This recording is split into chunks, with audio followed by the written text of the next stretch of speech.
Good day everyone, I'm Roseanne Canones, a student in Alternative Learning System, also known as ALS. Today, I'd like to invite you to join me in our community as we conduct an interview with a remarkable business owner. She has overcome significant challenges and has risen to become a successful entrepreneur. Stay with us as we learn from her inspiring story. Good day everyone. Good afternoon. Today we'll be visiting a well-known business owner here in La Paz whose main business is a vegetable wholesale market. You can buy also here fresh vegetable at affordable prices which you can also resell at budget-friendly rates. Additionally, they are also a retailer of essential grocery items that we use daily. Before we start with some questions about their business, let's first have them introduce themselves. Ma'am, can you please introduce yourself?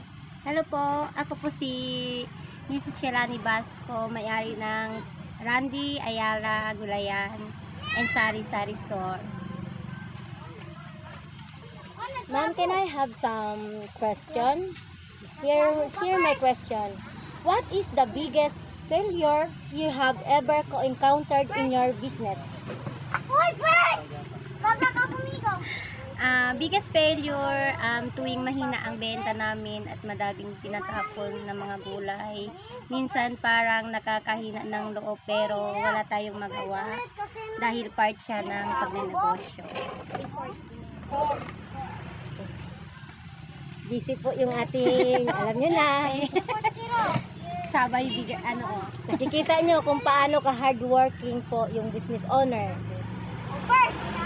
Continue po tayo, ma'am.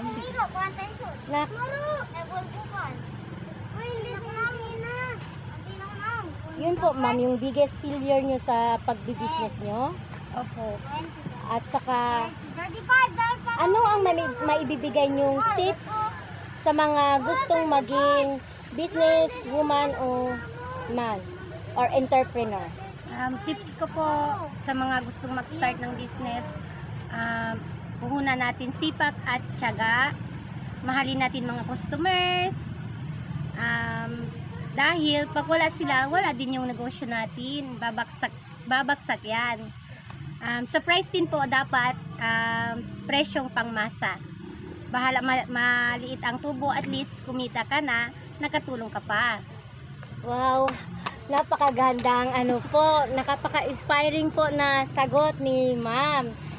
Sa mga manunood po nito, sana napulutan po natin ng aral, lalo na po sa mga gustong magsimula ng negosyo. Alam nyo, ito po siya ay kakilala ko. Ako mismo ay na-surprise din kasi ngayon sa nakikita ko, baka hindi tadagal maging malaking tindahan na po to. Kasi nung una, simple lang po sila. Pero ngayon, ako mismo napapahanga sa kanila. Ma'am, salamat po sa pag-unlak sa inyo. Ako po ay nagpapasalamat kahit papaano, binigyan niyo po ako ng oras. Hanggang sa muli po, ma'am. Smile tayo. Welcome to the inspiring story of Randy's Gulayan in Sari Sari Store, located in Ayala.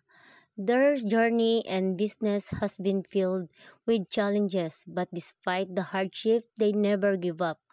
With patience and a clear vision, they continue to pursue their goal of becoming successful business owner.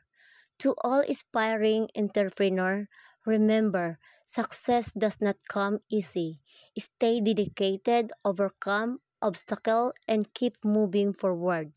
Like Randy and his store, your dream can become reality with hard work and resilience.